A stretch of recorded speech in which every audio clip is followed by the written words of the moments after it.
तो हेलो दोस्तों, स्वागत है आप सभी लोगों का हमारे यूट्यूब चैनल सम्राट अकेडमी। तो दोस्तों, मेरा नाम है आकाश। आई स्टूडेंट, इस वीडियो में हम बात करने वाले हैं क्लास 10th के मैथ के इंपॉर्टेंट क्वेश्चन, ठीक है। और ये पार्ट तीसरा मेरा है। जैसा कि मैंने बताया था आप लोगों को कि मैं वो क्वेश्चंस कराने वाला हूँ जो कि एग्जामिनर बहुत ज़्यादा पूछता है। और वो कौन से क्वेश्चन में सब में लेकर आया हूँ, तो इसमें आपके प्रीवियस ईयर क्वेश्चन भी रहेंगे और मॉडल क्वेश्चन भी रहेंगे। जो मॉडल पेपर लॉन्च किया उसके भी क्वेश्चन रहेंगे और बुक के भी मोस्ट इंपॉर्टेंट क्वेश्चन रहेंगे और एनसीईआरटी के क्वेश्चन वो भी एग्जाम्पलर रहेंगे। एनसीईआरटी एग्जाम्पलर के भी क्वेश्चन रहेंगे, ठीक है। तो इतने मिक्स क्वेश्चन में लेकर आया हूँ, ठीक है। और कम से कम लगभग मैंने बताया था कि 500 क्वेश्चन कराऊंगा, टोटल 500 क्वेश्चन। अब 500 क्वेश्चन जितना भी पार्ट में जा सके। पार्ट 2 बना चुका हूँ, डिस्क्रिप्शन में लिंक मिलेगा, वहाँ से देख सकते हैं। आज पार्ट तीसरा है, ठीक है। मैंने इस वीडियो को टारगेट रखा है 500 लाइक का। कितना? 500 लाइक। अगर वीडियो आपको हेल्पफुल लगती है 2021 बोर्ड एग्जाम के लिए 100% लगेगी भी, क्योंकि मैं वैसे क्वेश्चन करा रहा हूँ, ठीक है, आप लोगों को। तो ये लाइक तो बनता ही आप लोगों को, ठीक है। तो लाइक करके और चैनल को सब्सक्राइब कर लीजिए और शेयर भी कर दीजिए। चलिए, और हाँ, पहला क्वेश्चन से स्टार्ट करते हैं आज की वीडियो। और पहला ही क्वेश्चन आपको दिखा देगा कि हाँ, तो क्वेश्चन क्या होते हैं। देखिए, पहला question very most important question आ गया, जो कि बहुत ही ज़्यादा महत्वपूर्ण प्रश्न है। तो चलिए स्टूडेंट, देखिए क्वेश्चन में पहला पढ़ लेते हैं। पहले आराम से पढ़ लेंगे, आराम से सॉल्व करेंगे, कोई घबराने की बात नहीं है। कह रहा है कि उस बिंदु के निर्देशांक ज्ञात कीजिए जो बिंदुओं -1, 7 और 4, -3 को मिलाने वाले रेखाखंड को 2/3 के अनुपात में विभाजित करता है। कह रहा उस बिंदु का हमको क्या निकालना है? निर्देशांक निकालना है हमको। उस बिंदु का निर्देशांक निकालिए कि जो बिंदु इतना को और इतना को मिलाने वाले रेखाखंड को कितना अनुपात में, इतना अनुपात में विभाजित करता है, ठीक है। तो ये चीज़ पूछ रहा है, वेरी मोस्ट इंपॉर्टेंट, बहुत ही महत्वपूर्ण प्रश्न है। तो चलिए हम लोग इसको हल करते हैं। मैं थोड़ा ब्लू पेन ले लेता हूँ इसको हल करने के लिए। तो देखिए यहाँ पे सॉल्यूशन लिखिए, बहुत ही आसान तरीके से बताऊंगा। एनसीईआरटी का एग्जाम्पलर है ये, ठीक है। एनसीईआरटी का एग्जाम्पलर 70% पूछता है आप लोगों के बोर्ड एग्जाम में, तो जानते हैं आप लोग, ठीक है। चलिए इसे हल करते हैं। तो देखिए कह रहा है कि उस बिंदु का निर्देशांक हमको निकालने के लिए बोला है। निर्देशांक निकालने के लिए बोला है, तो हम उसको मान लेंगे। क्या लिखेंगे कि माना, क्योंकि निर्देशांक तो हमको मालूम नहीं, हमको वही निकालना है। तो माना बिंदु के निर्देशांक, माना बिंदु के क्या मानेंगे? निर्देशांक मानेंगे स्टूडेंट। माना बिंदु के निर्देशांक क्या मान लेंगे हम लोग? x, y मान लेंगे। तो x, y जो है यह बिंदु के निर्देशांक मैंने मान लिया, ठीक है। इसी का वैल्यू हमको निकालना होगा। अब दिया हमको क्या है कि -1 और 7 दिया है एक बिंदु, और दूसरा दिया है 4 और -3 दिया है, ठीक है। और जैसा कि आप लोग जानते हैं कि ये क्या होता है आपका x1 होता है, अभी का क्या होता है आपका y1 होता है, ये आपका क्या होता है x2 होता है, ये आपका y2 होता है। इतना तो आप लोग जानते हैं कि नहीं स्टूडेंट। तो यहाँ पे आप आराम से इस तरह लिख भी सकते हैं, x1 बराबर -1, y1 बराबर 7, इसी तरह x2 बराबर 4 और y2 बराबर -3। आराम से चाहेंगे तो इस तरह लिख भी सकते हैं, ताकि एग्जामिनर आपको खूब बढ़िया से समझ जाए कि हाँ आपने अच्छे से लिखा है, ठीक है। इतना लिख दिए। अब देखिए निकालना है निर्देशांक अनुपात में विभाजित करता है, ठीक है। तो अब हम किससे निकालेंगे? तो विभाजन सूत्र से इसको निकालेंगे। किससे? विभाजन सूत्र से। अब बताइए स्टूडेंट, विभाजन सूत्र किनको किनको मालूम है? तुरंत कमेंट कीजिए, विभाजन सूत्र से। अब विभाजन सूत्र क्या होता है स्टूडेंट? सबको मालूम है, x बराबर m1 x2 plus m2 x1 अब बटे में m1 प्लस m2। ये होता है आपका विभाजन सूत्र। इसी तरह अगर y, ये तो x का निकला है, y बराबर क्या होता है? तो m1 y2 plus m2 y1 बटे में m1 प्लस m2, ठीक है। तो यहाँ से आप x का निकाल लीजिएगा, वहाँ से y निकाल लीजिएगा, ठीक है स्टूडेंट। अब देखिए यहाँ पे m1 और m2 क्या होता है। अब इसकी बात तो देखिए, किस अनुपात में कर रहा था? तो 2/3 के अनुपात में। और 2/3, तो यहाँ जो 2 है यही आप m1 है, और जो 3 है यही आपका m2 है। जो अनुपात में बढ़ता है वही m1 और m2 के अनुपात में बढ़ जाता है, ठीक है। अब सिंपली सब कुछ तो आपको दिखाई दे रहा है। x1 का वैल्यू दिखाई दे रहा है, x2 का वैल्यू दिखाई दे रहा है, y1 की वैल्यू दिखाई दे रहा है, y2 का वैल्यू दिखाई दे रहा है, m1 की वैल्यू दिखाई दे रहा है, m2 की वैल्यू, बस आपको पुट अप करना है, ठीक है। चलिए तो x बराबर निकालेंगे m1 कितना है? 2, तो 2 गुणे x2 इसमें कहाँ आपको दिखाई दे रहा है? x2 बराबर क्या है? 4, तो 4, बीच में प्लस है तो प्लस। m2 का वैल्यू कितना दिखाई दे रहा है? 3, तो 3 गुणे x1 की वैल्यू कितना दिखाई दे रहा है?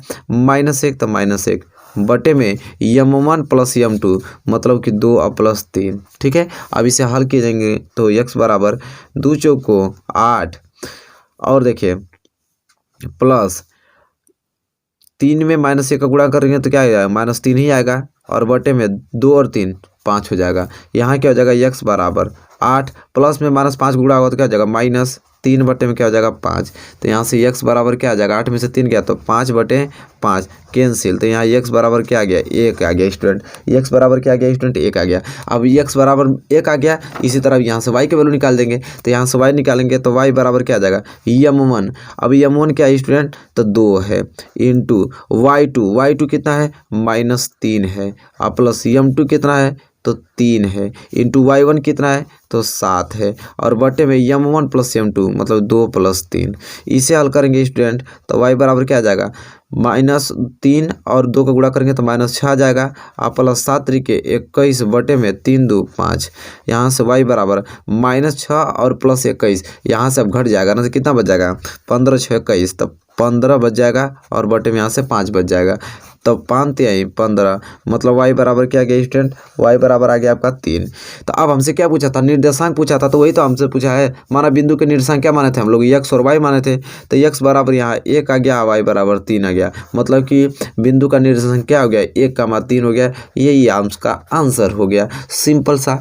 बताइए आपको वीडियो कैसी लग रही है वीडियो अच्छी लग रही है कि नहीं। आप देखिए क्वेश्चन कितना इंपॉर्टेंट है एनसीईआरटी का एग्जाम्पलर।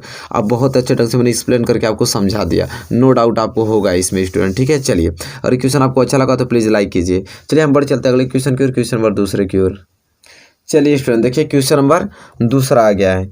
तो ये क्वेश्चन लघुत्तरी का जो कि 4 अंक का पूछता है ठीक है वो भी आपका 4 अंक का ही क्वेश्चन था ठीक है। तो 4 नंबर वाले प्रश्न है ठीक है।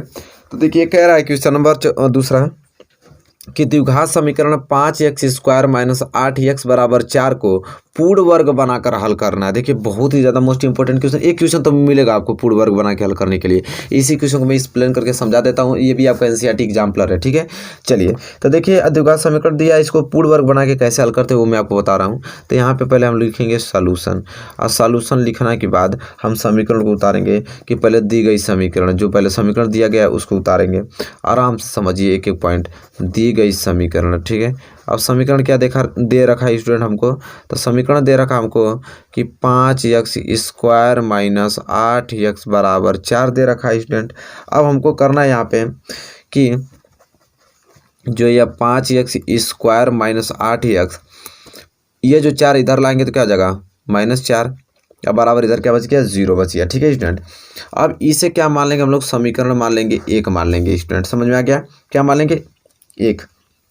अब देखिए पूर्ण वर्ग बना के हल करने का तरीका क्या होता है कि अब देखिए करना पड़ेगा हमको अब क्या करना पड़ेगा कि जो x² के गुणांक x² गुणांक क्या है 5 है तो x² के गुणांक 5 से x² के गुणांक 5 से समीकरण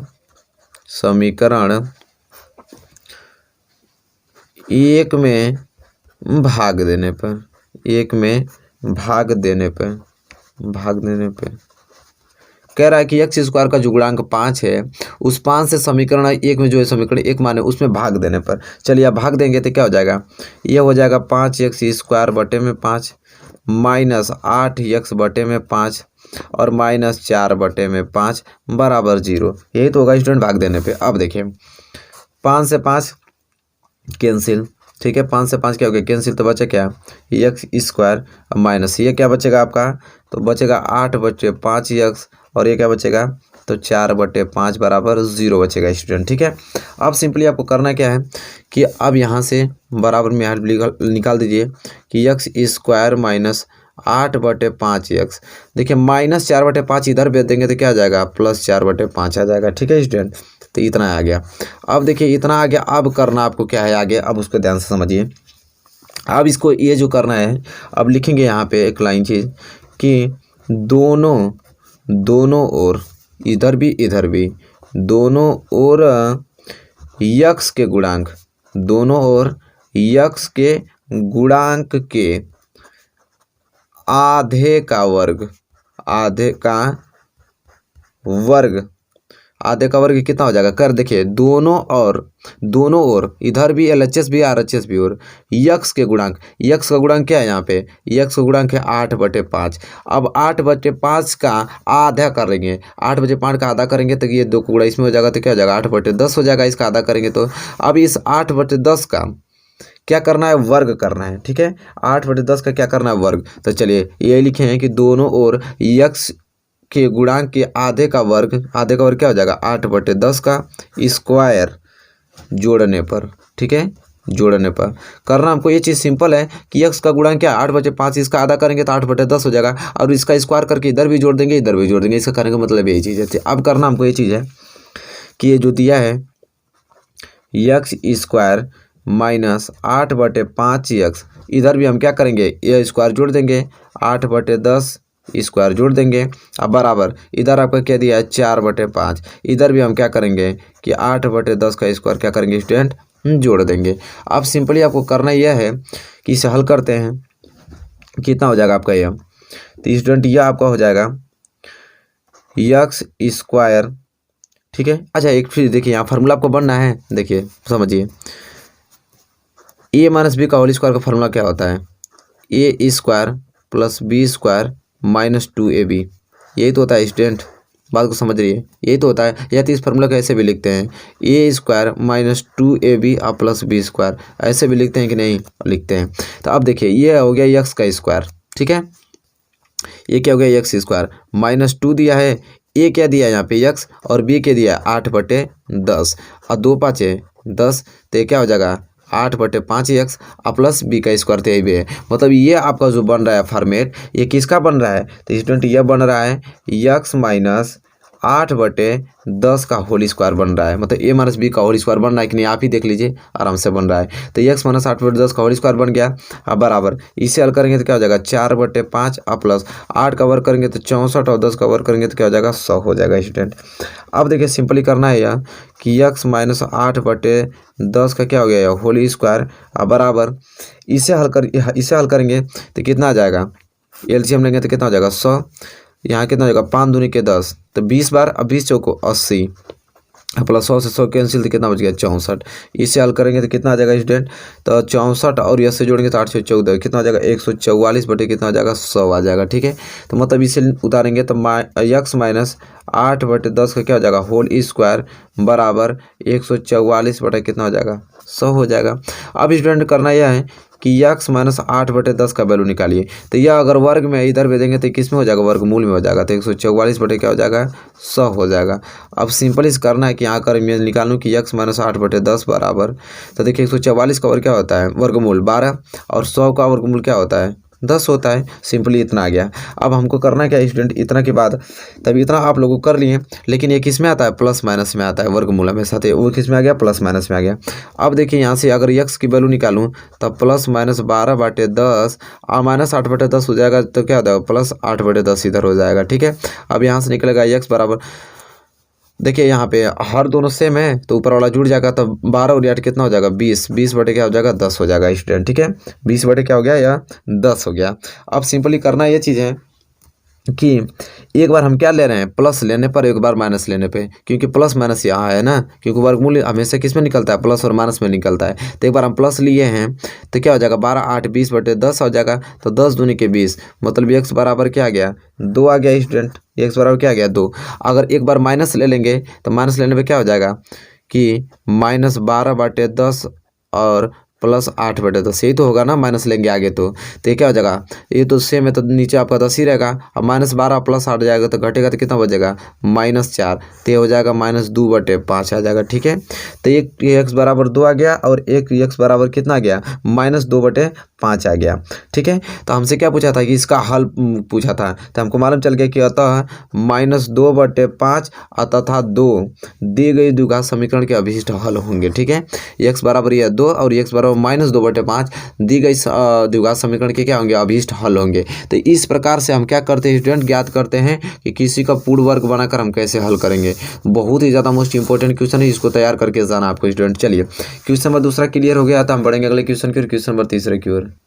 चलिए स्टूडेंट देखिए क्वेश्चन नंबर तीसरा आपकी स्क्रीन पे आएगा, जो कि वेरी मोस्ट इंपॉर्टेंट क्वेश्चन है, और ये भी आपका एनसीईआरटी एग्जाम्पल का ही क्वेश्चन है। बहुत ही ज़्यादा महत्वपूर्ण प्रश्न कह रहा है कि त्रिज्या 14 सेंटीमीटर वाले वृत्त के त्रिज्या खंड का क्षेत्रफल 24.5 पाई सेंटीमीटर स्क्वायर है। इस त्रिज्या खंड के संगत चाप की लंबाई ज्ञात कीजिए। संगत चाप की लंबाई पूछ रहा है। ठीक है, तो देखिए पहले जो जो दिया है उसको पहले लिख लेते हैं। देखिए इसको बहुत ही वेरी मोस्ट इंपॉर्टेंट, क्योंकि एनसीईआरटी एग्जाम्पलर है। ठीक है, तो चलिए इसमें बताता हूँ किस प्रकार इसे हल करेंगे। तो देखिए बहुत ही सिंपल इसका हल करने का तरीका होता है।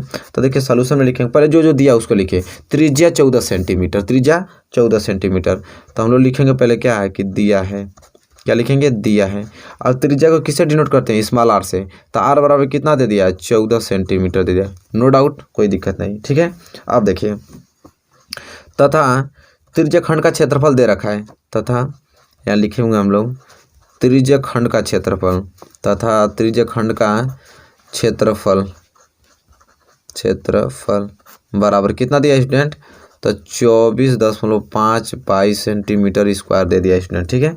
अब देखिए, अब आप बताइए कि त्रिज्य खंड का क्षेत्रफल का फार्मूला क्या होता है। तो त्रिज्य खंड का क्षेत्रफल का फार्मूला क्या होता है, तो थीटा बटे 360 गुणे पाई आर स्क्वायर, यही तो होता है त्रिज्य खंड का क्षेत्रफल। और त्रिज्य खंड का क्षेत्रफल ये हो गया, इसके बराबर कितना कर देंगे हम, क्षेत्रफल दिया है 24.5 पाई कर देंगे, क्योंकि ये त्रिज्य खंड का क्षेत्रफल है, त्रिज्य खंड का क्षेत्रफल तो दिया है 24.5 पाई, तो इसके बराबर ही तो होगा, हो गया। अब देखिए इसे हल करेंगे तो कितना हो जाएगा, तो इसे हल कीजिए तो हो जाएगा थीटा बटे 360 इंटू पाई गुणे आर, कितना दिया है 14, तो 14 गुणे 14 स्क्वायर हो जाएगा। इधर बच गया 24.5 पाई, ठीक है। तो पाई से कैंसिल कर दीजिए, ठीक है। अब सिंपली करना आपको क्या है, यहाँ से तब थीटा के वैल्यू निकालेंगे तो 360 किस में गुणा हो जाएगा, इसमें तो हो जाएगा क्या कि 360 गुणे 24.5 बटे में 14 गुणे 14। अच्छा इसको स्टूडेंट सॉल्व करेंगे तो आपका आ जाएगा थीटा बराबर 45 अंश। जब इतना को सॉल्व कीजिएगा ना आप, तो आएगा थीटा बराबर कितना आएगा, 45 अंश आएगा स्टूडेंट। तब थीटा बराबर स्टूडेंट 45 अंश आ गया हमारे पास, ठीक है। तो अब देखिए हमसे पूछा क्या, संगत चाप की लंबाई, ठीक है। तो यहाँ पर हम लिखेंगे संगत चाप की लंबाई, संगत यहाँ पे चाप की लंबाई, यही तो पूछा है। असंगत चाप की लंबाई निकालने का फार्मूला होता है, जैसे कि मैं वृत्त के चैप्टर में आप लोगों को बता दिया था कि संगत चाप की लंबाई यल से डिनोट करते हैं। तो यल पर फार्मूला क्या होता है कि थीटा बटे 360 और 2 पाई आर होता है स्टूडेंट, ये संगत चाप की निकालने की लंबाई होता है। तो यहाँ से क्या निकल जाएगा, यल बराबर निकल जाएगा थीटा कितना दिया है 45 अंश और बटे में 360 अंश और गुणे 2, और ये क्या हो गया पाई इंटू आर की वैल्यू कितना दिया है 14, तो यहाँ क्या लिख देंगे 14 लिख देंगे स्टूडेंट। अब देखिए यहाँ से अगर हम यल निकाल रहे हैं तो कितना हो जाएगा 25 वाट है, कितना होता है ऊपर 1 बच गया, और 25 वाट कितना होता है 360 होता है, तो 1/8 गुणे 2 गुणे पाई इंटू 14, ठीक है। अब देखिए 2 चौको कितना गया 8, 2 चौको 8 आ गया। अब इसको कटाएंगे तो 2 दूनी के 4 और 2 साते 14 आ गया। तो यल बराबर क्या आ गया, तो 7 पाई बटे 2 आ गया। तो अब यहाँ से यल निकालेंगे तो 7 बटे 2, और पाई का मान कितना होता है स्टूडेंट, तो 22/7 होता है। तो 2 से कटाएंगे तो 2 से कटाएंगे तो 11 बार में 7 से 7 कैंसिल हो गया। तो यल बराबर कितना गया 11 सेंटीमीटर। तो अब लंबाई हमारा कितना निकल के आ गया 11 सेंटीमीटर, ये इसका करेक्ट आंसर हो जाएगा स्टूडेंट, ठीक है। चलिए उम्मीद करता हूँ क्वेश्चन आपको समझ में आ गया होगा, क्योंकि बहुत ही ज़्यादा महत्वपूर्ण है और एनसीईआरटी एग्जाम्पल भी है, ठीक है। चलिए स्टूडेंट, और ये क्वेश्चन नंबर 3 आपने अच्छे से क्लियर कर लिया स्टूडेंट, नो डाउट आपको है। तो हम बढ़ेंगे अगले क्वेश्चन की ओर, क्वेश्चन नंबर 4 की ओर। चलिए स्टूडेंट देखिए क्वेश्चन नंबर 4 आपकी स्क्रीन पे आ गया, जो कि बहुत ही ज़्यादा महत्वपूर्ण प्रश्न है। और चलिए क्वेश्चन नंबर 4 को बना लेते हैं और क्वेश्चन को पहले एक बार ध्यान से पढ़ते हैं। अभी आपका एनसीईआरटी एग्जाम्पल बहुत ज़्यादा महत्वपूर्ण प्रश्न है। कह रहा है कि यदि शंकु के छिन्नक के वृत्ताकार सिरों की त्रिज्याएं 17 सेंटीमीटर तथा 15 सेंटीमीटर है, वह इसकी ऊंचाई भी दिया है 4 सेंटीमीटर, तब छिन्नक की तिर्यक ऊंचाई पूछा है। छिन्नक की तिर्यक ऊंचाई, अगर फार्मूला आपको याद रहेगा तो तुरंत आप इसको 1 मिनट में बना लेंगे, ठीक है। तो चलिए मैं बताता हूँ कि किस प्रकार इसको हल कर पाएंगे बहुत ही आप आसान तरीके से। तो देखिए स्टूडेंट पहले जो दिया है उसको लिख लेते हैं। तो देखिए हमको दिया है, यहाँ पे दिया है, यहाँ पे लिखेंगे दिया है वृत्ताकार, क्या दिया है वृत्ताकार सिरों की त्रिज्याएं, वृत्ताकार सिरों की त्रिज्याएं दे रखा है हमको, तो लिखना पड़ता है ताकि एग्जामिनर आपको समझ जाए अच्छे ढंग से। तो वृत्ताकार सिरों की त्रिज्याएं R1 बराबर कितना दे दिया 17 सेंटीमीटर, और R2 बराबर कितना दे दिया है 15 सेंटीमीटर। तो यहाँ वृत्ताकार सिरों की त्रिज्याएं दो दे दिया, R1 17 सेंटीमीटर, R2 15 सेंटीमीटर दे दिया, ठीक है स्टूडेंट। और यहाँ पे इसकी ऊंचाई H बराबर कितना दे दिया है, यहाँ पे 4 सेंटीमीटर दे रखा है, ठीक है। अब हमसे पूछा है कि शंकु के छिन्नक की तिर्यक ऊंचाई पूछा है, ठीक है। तो हम लिखेंगे, जैसा कि हम लोग जानते भी हैं कि शंकु के छिन्नक की तिर्यक ऊंचाई, शंकु के छिन्नक की तिर्यक ऊंचाई, यहाँ पे लिखना पड़ेगा तिर्यक ऊंचाई किससे डिनोट करते हैं, स्मॉल एल से। तो एल बराबर क्या फार्मूला होता है, तो फार्मूला हो जाता है कि जब भी शंकु की छिन्नक की तिर्यक ऊंचाई एल निकालें तो फार्मूला होता है कि H square plus R1 minus R2 का होल स्क्वायर, वो भी अंडर रूट में। ठीक है, तो चलिए, तो यहाँ से स्मॉल एल बराबर निकल जाएगा लंबाई इसका, एच कितना दिया था 4, तो हो जाएगा 4 का स्क्वायर प्लस R1 कितना था 17 माइनस R2 कितना है 15 का इसका होल स्क्वायर। तो एल बराबर कितना हो जाएगा, तो ये हो गया आपका 16, लेकिन ये हो जाएगा 17 में से 15 जाएगा तो 2 का हो जाएगा होल स्क्वायर। अब एल बराबर करेंगे तो यह जाएगा 16 और इसका 2 का स्क्वायर करेंगे तो कितना हो जाएगा 4 हो जाएगा स्टूडेंट। ठीक है, अब एल बराबर 16 4 कितना हो गया 20 हो गया स्टूडेंट। ठीक है, अब देखिए इससे निकालेंगे 20 को क्या लिख सकते हैं 5 गुणे 4 लिख सकते हैं, एल बराबर, और 4 का वर्गमूल क्या होता है 2, तो 2 बाहर आ जाएगा और कितना बच गया यहाँ पे 5 अंडर रूट में बच गया, तो 2 अंडर रूट 5। अब देखिए यहाँ पे एल बराबर 2 अंडर रूट 5 के वैल्यू जानते हैं आप लोग क्या होता है, अंडर रूट 5 के वैल्यू होता है आपका 2.24 होता है स्टूडेंट, अंडर रूट 5 के वैल्यू। तो यहाँ अंडर रूट के 5 के वैल्यू लिख सकते हैं 2.24, इसकी मल्टीप्लाई करेंगे तो एल बराबर आ जाएगा 4.5 सेंटीमीटर। ठीक है, 4.5 सेंटीमीटर हो जाएगा। ठीक है, क्योंकि अंडर रूट 5 का वैल्यू इतना होता है, उसकी जगह रख देंगे तो आ जाएगा। ठीक है, तो चलिए, तो इस प्रकार आपसे क्वेश्चन पूछा जो कि वेरी मोस्ट इंपॉर्टेंट क्वेश्चन है। उम्मीद करता हूँ कि क्वेश्चन आपने क्लियर कर लिया स्टूडेंट, कोई दिक्कत नहीं है आप लोगों को। क्वेश्चन नंबर 4 में स्टूडेंट कोई दिक्कत नहीं है, आप लोगों को आराम से आप लोग बना लेंगे। चलिए, क्वेश्चन नंबर 4 क्लियर होगा तो हम बढ़ेंगे अगले क्वेश्चन की ओर, क्वेश्चन नंबर 5 की ओर। चलिए स्टूडेंट देखिए, क्वेश्चन नंबर 5 आपकी स्क्रीन पे आ गया, जो कि बहुत ही ज़्यादा महत्वपूर्ण प्रश्न है। अब इसको भी करते हैं, जो कि एनसीईआरटी एग्जाम्पल का ही क्वेश्चन है। कह रहा है कि यदि 5, 15, 10, कैपिटल R प्लस 20 प्लस 35 और 40 का समांतर माध्य कितना है 21 हो, तो कैपिटल R का मान ज्ञात कीजिए। बहुत बार क्वेश्चन पूछा गया था, वेरी मोस्ट इंपॉर्टेंट, और भी एनसीईआरटी के एग्जाम्पल भी है। तो चलिए, बहुत ही सिंपल इस प्रकार के क्वेश्चन आप बना ही लेते हैं, तुरंत आप बना ही लेंगे। कह रहा है कि यदि इतना का समांतर माध्य 21 हो, ठीक है, अब पूछा हमको क्या, तो कैपिटल R का समांतर माध्य को फार्मूला लिख देता हूँ ताकि एक बार आपको रिवीजन हो जाए। तो जब भी समांतर माध्य का फार्मूला क्या होता है, तो समांतर माध्य बराबर होता है स्टूडेंट प्रेक्षणों का योग। क्या होता है कि जो भी आपको प्रेक्षण दिए हैं उनका योग कीजिए, प्रेक्षणों का योग, फिर योग करने के बाद फिर प्रेक्षणों की संख्या, जितने भी प्रेक्षण उनकी संख्या दे दिए, प्रेक्षणों की संख्या। यही तो फार्मूला होता है स्टूडेंट आपका समांतर माध्य निकालने का। बस तब ये फार्मूला जान गए हैं। तो देखिए, समांतर माध्य, आपको समांतर माध्य तो आगे से दे ही रखा है कितना 21, समांतर माध्य के नीचे हम लोग लिख देंगे 21 बराबर प्रेक्षणों का योग, प्रेक्षण जो भी प्रेक्षण है इसका योग करना पड़ेगा। तब 5 plus 15 plus 10 plus capital R plus 20 plus 35 plus 40 और बटे में करा है प्रेक्षणों की संख्या। कितनी प्रेक्षण है 1 2 3 4 5 6 7, यहाँ पे कर देंगे 7। अब सिंपली से दोस्तों करना है कि 7 की मल्टीप्लाई इसमें कर दीजिए, 7 एकम 7 और 7 दूनी की 14 हो जाएगा 147 बराबर 15 5 20 20 10 30 30 20 50 और 50 और 40 90 और 90 35 कितना हो जाएगा 9 3 12 125। तो 125 और प्लस यहाँ बचा कैपिटल R। ठीक है, यही तो बचा। अब करना आपको क्या कि यहाँ से R की वैल्यू अगर निकालें तो क्या हो जाएगा 147 माइनस कितना हो जाएगा 125। तो R बराबर 7 में से 5 गया तो 2, 4 में से 2 गया तो 2, तो R बराबर कितना आ गया, तो R बराबर स्टूडेंट 22 आ गया। यही तो हमसे कैपिटल R का वैल्यू पूछा था 22, ये क्या हो जाएगा इसका आंसर आ जाएगा स्टूडेंट। ठीक है, तो देखिए स्टूडेंट R बराबर क्या गया 22 आ गया। तो यहाँ पे देखिए क्वेश्चन वेरी मोस्ट इंपॉर्टेंट है, इस प्रकार इसको लगाना है और उम्मीद करता हूँ कि आप इसको अब लगाना भी सीख जाएंगे आप लोग। ठीक है, चलिए एक क्वेश्चन आता है ऐसे क्वेश्चन देखिए एनसीईआरटी एग्जाम्पल के जितने क्वेश्चन इसको तुरंत एकदम रट्टा मार लीजिए। ठीक है, चलिए तो यहाँ पे देखिए मैंने मोस्ट इंपॉर्टेंट 5 क्वेश्चन आपको डिस्कस कर दिया पार्ट 3 में। तो बताइए स्टूडेंट की वीडियो आपको कैसी लगी है। वीडियो आपको अच्छी लगी तो प्लीज़ इसे लाइक कीजिए और चैनल पर नए तो प्लीज़ चैनल को सब्सक्राइब कर लीजिए और ज़्यादा से ज़्यादा इस वीडियो को शेयर भी कीजिए। तब तक के लिए दोस्तों धन्यवाद, मिलेंगे आपसे नेक्स्ट वीडियो में।